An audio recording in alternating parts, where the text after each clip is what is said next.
I've seen so many things that I've attached only in New York. I would come to work on a Saturday and there'd be like a dice game on the corner and like these people like selling like fake fur pink coats. There was a man, he was probably in his 70s.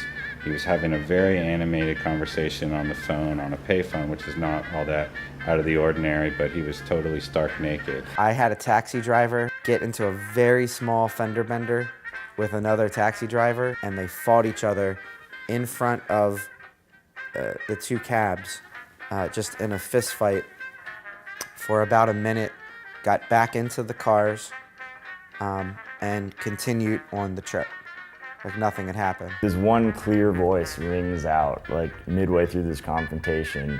A thick Brooklyn accent just goes, "Your whole family's garbage." It doesn't really matter where you're sitting, you're gonna see someone that's interesting looking or acting. Using letterpress to preserve a moment in time in New York is a really interesting concept. It's taking ephemeral moments and sort of preserving it in something that's more concrete.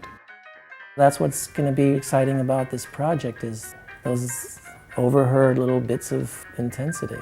I'm very curious to see at the end of this New York Writes Itself project if looking at all of these images that people create involving other people's experience, I'm very interested to see if this looks like New York.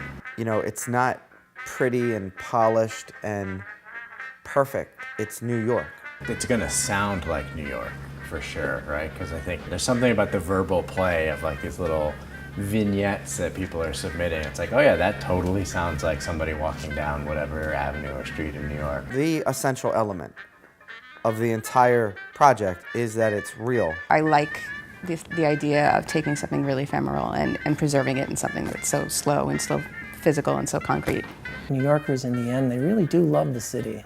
And I think it's that, so what makes you a New Yorker is that time when you feel that emotion come in for you. You know, there's those poignant moments and there's those beautiful moments. But then there's that reality of New York, which is, fuck you, keep moving.